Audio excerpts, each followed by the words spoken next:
Dime qué comes y te diré qué bacterias tienes. Todos sabemos que debemos alimentarnos de forma adecuada, pero pocos conocen los motivos de esta premisa. Si comprendiéramos por qué es tan importante la buena alimentación, sería mucho más fácil llevarla a la práctica. No te pierdas esta increíble oportunidad de entender cómo funciona tu organismo y qué debes hacer para cuidarlo. El tubo digestivo. El tubo digestivo comienza en la boca y termina en el ano. La digestión empieza en la masticación, donde se segrega saliva, se aligera la digestión y se disgregan los alimentos, en partículas que se mezclan con la saliva. Las enzimas de la saliva degradan el almidón y las grasas y envían un mensaje para que el organismo se prepare para el proceso digestivo. Luego, la comida desciende por el esófago y llega al estómago, donde sus ácidos hacen que las bacterias del exterior mueran antes de pasar al intestino. El quimo, alimentos parcialmente digeridos, pasan al intestino delgado, que está recubierto por vellosidades que absorben nutrientes. El yeyuno, segunda porción del intestino delgado, absorbe los aminoácidos de las proteínas y la mayoría de las vitaminas y minerales. El ilion, tercera parte, se encarga de absorber grasas y colesterol, vitaminas liposolubles, sales biliares y vitamina B12. El último tramo es el colon o intestino grueso, a donde llegan principalmente fibras. Los alimentos permanecen en el intestino grueso entre 6 y 72 horas antes de su eliminación, dado que los restos de la comida ingerida, mayormente fibras, se encuentran con una comunidad de microorganismos, microbiota, que fermentarán la fibra. Esta fibra fermentada llega al colon, alimenta las bacterias y produce nutrientes para las células del intestino. La fermentación de la fibra genera ácidos grasos de cadena corta, como el propionato, el acetato y el butirato, que son fundamentales para el crecimiento de las células del colon, el incremento de las bacterias buenas del intestino, la fabricación de neurotransmisores, el aumento de energía, la regulación de colesterol y la combustión de las grasas. El consumo de fibra ayuda a la fabricación de estos ácidos grasos en el colon y el aumento de la concentración en sangre, lo que supone una mayor protección contra las inflamaciones y el sobrepeso, y una mejoría de la motilidad intestinal. Estamos constantemente expuestos a los microorganismos del ambiente externo, pero contamos con algunas barreras defensivas que nos protegen contra ellos.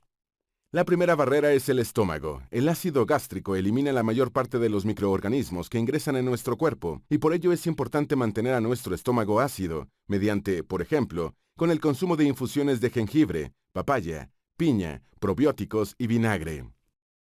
El intestino es la segunda barrera. Cuando un patógeno sobrevive al estómago, tendrá que enfrentarse a las bacterias intestinales que actúan como primera línea de defensa. A cambio, el sistema inmunitario las alimenta a través de la mucosa.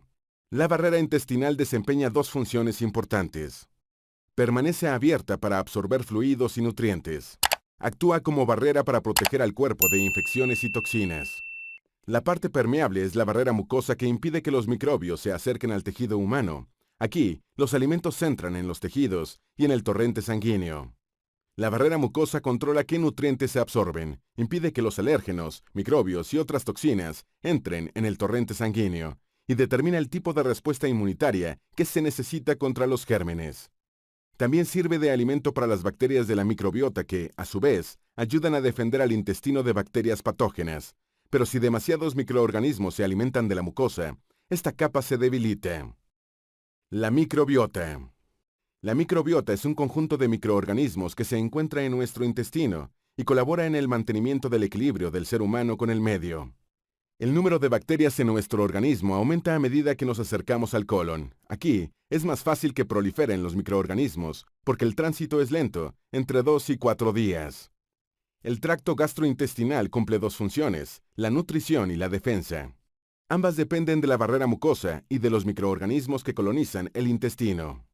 Cuando los microorganismos se encargan de digerir los alimentos que nosotros no podemos digerir, y a cambio nos aportan sustancias beneficiosas, se dice que se establece una relación mutualista.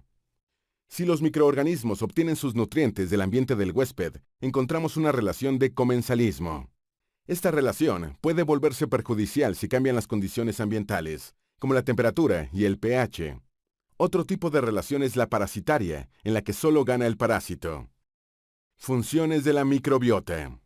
Previene la colonización por parte de microorganismos patógenos, ayuda a digerir alimentos y absorber nutrientes. Produce vitamina B y vitamina K. Estimula el sistema inmunitario, sintetiza vitaminas, ácidos grasos de cadena corta como el butirato, el propionato y el acetato. Para tener salud integral es necesario que nuestra microbiota esté sana.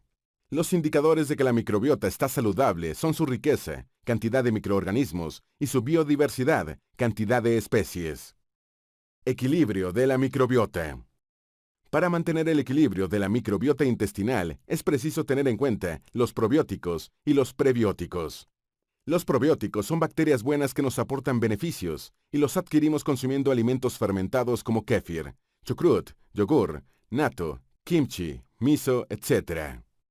Los prebióticos son el alimento de los probióticos. Son un tipo de fibra que ayuda al crecimiento y desarrollo de las bacterias buenas. Podemos encontrarlos en alcachofas, achicorias, remolachas, cebollas, calabazas, avena, entre otros.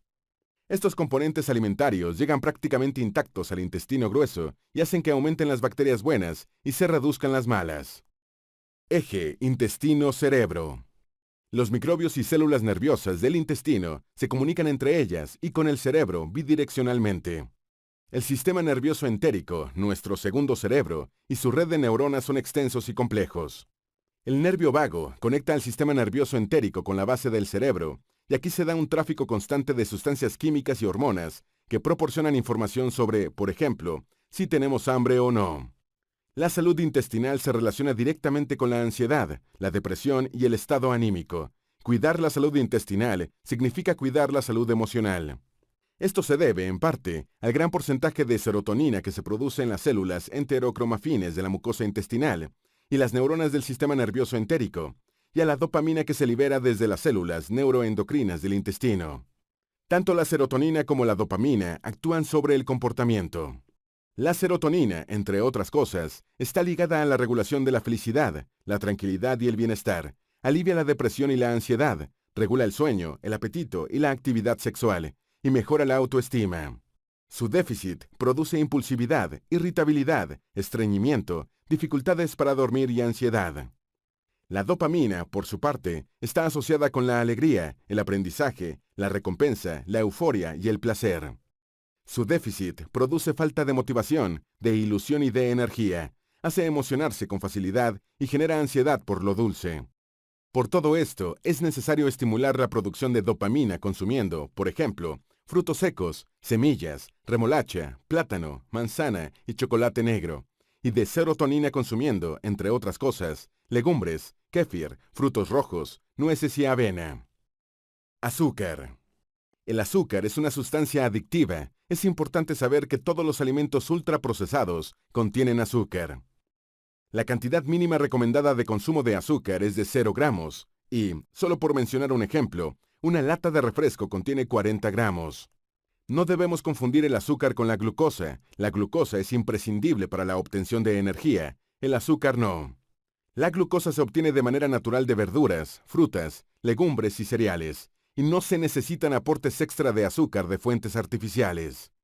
La ingesta de azúcar hace que perdamos nutrientes, porque el organismo los utiliza para metabolizar ese azúcar, y no los repone. Una de las pérdidas más importantes de nuestro organismo causada por el consumo de azúcar es la de la vitamina B, lo cual puede traer aparejados problemas psicológicos, depresión, trastorno nervioso, irritabilidad, falta de concentración, etc. El azúcar no aporta energía, nos la roba. Además, nos roba calcio, produce dolor de cabeza, aumento de colesterol y estrógenos, sueño prolongado, cansancio, fatiga, entre muchas otras cosas. El azúcar se encuentra oculto en los alimentos con nombres confusos, como cebada de malta, azúcar de caña, de dátil o de uva, miel, glucosa, fructosa, entre otros. Ayuno intermitente. Consiste en no comer durante una determinada cantidad de horas y luego comer normalmente por el resto del día. Hay muchos mitos falsos en relación con esta práctica, como que reduce el metabolismo, que produce disminuciones significativas de azúcar en sangre o que quema masa muscular. Pero, si bien hemos adquirido la costumbre de desayunar, el ayuno intermitente tiene varios beneficios. 1. Hace que nos sintamos con más energía. 2. Contribuye a que el aparato digestivo se autolimpie. 3. Quema nuestros depósitos de grasa. 4. Incrementa las bacterias buenas.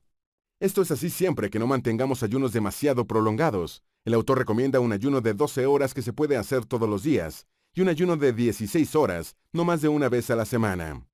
Es importante tener en cuenta que después del ayuno no hay que hacer dietas especiales, solo se necesita comer bien y de acuerdo con las necesidades de cada uno. Es preciso advertir que no deberían hacer ayuno a las personas que están muy por debajo de su peso, embarazadas, lactantes, quienes tengan trastornos de conducta, personas medicadas de forma permanente, diabéticos y personas con reflujo gastroesofágico y gastritis crónica. 2 dietas. Dieta Big Mac. Provee la alimentación ideal para una mayor diversidad microbiana y para que las bacterias buenas crezcan y se desarrollen adecuadamente. Las bacterias necesitan alimentarse y lo hacen a partir de 1. Los MAC, hidratos de carbono accesibles a la microbiota, presentes en la fibra alimentaria de frutas, verduras, legumbres y cereales que son fermentados por la microbiota. 2. La capa mucosa que recubre el intestino, la cual no debería ser su principal fuente de alimento, porque funciona como una barrera protectora intestinal. Si no alimentamos a nuestras bacterias buenas, éstas recurrirán a la mucosa intestinal y nuestra inmunidad y capa protectora correrán peligro. La microbiota será más diversa mientras más MAC consumamos, y siempre que la alimentación que obtengan las bacterias no sea siempre la misma. Esto permitirá la proliferación de diferentes tipos de microbios. El tipo de microbios que compongan la microbiota dependerá de los MAC que consumamos. La dieta Big Mac, basada en el consumo de hidratos de carbono complejos procedentes de la fruta, la verdura, las legumbres y los granos integrales es ideal. Cuanto más rica la dieta en MAC, mayor será la diversidad de bacterias intestinales y mayores beneficios obtendremos. Dieta baja en FODMAP. Solo es útil para controlar y aliviar sintomatología gastrointestinal, como dolor abdominal, hinchazón, gases, diarreas, etc. La sigla corresponde a fermentables, oligosacáridos, disacáridos, monosacáridos, polioles. Esta dieta es baja en hidratos de carbono fermentables, que son los que producen sintomatología digestiva. Este tipo de dieta sirve para el tratamiento de, por ejemplo, sobrecrecimiento bacteriano, síndrome del intestino irritable y enfermedades inflamatorias intestinales como Crohn y colitis ulcerosa. Alimentos que no pueden faltar en tu alimentación. 1. Fibras y grasas vegetales, frutas, verduras, legumbres, cereales integrales, frutos secos, aceite de oliva y de coco, cacao, café, té. 2. Alimentos de origen animal, carne, pescado, huevo, lácteos fermentados. 3. Alimentos fermentados, yogur, kéfir, quesos, kéfir de coco y de agua, encurtidos, vinagre de manzana, cacao, tempeh, natto, kombucha, kimchi, miso. 4. Almidón resistente, legumbres, arroz, patata, yuca, boniato, trigo, centeno, avena, entre otros. Notas finales. La autora hace especial hincapié en la consulta con el médico ante cualquier síntoma gástrico y antes de comenzar cualquier tipo de dieta. Además de los temas tratados aquí, García Orea Haro abarca muchos otros en su libro. No solo habla de los trastornos digestivos más comunes, sino que también concientiza sobre qué y cómo comer. Por otra parte, nos enseña a cuidar nuestras cocinas con consejos tales como evitar el plástico y reemplazarlo por madera, vidrio o acero inoxidable, evitar aluminio, plásticos y metales que desprendan sustancias tóxicas, utilizar sartenes y cazuelas de hierro o acero inoxidable, evitar la propagación de bacterias en paños, esponjas y cepillos, entre otros. Finalmente, proporciona recetas para enriquecer nuestra alimentación.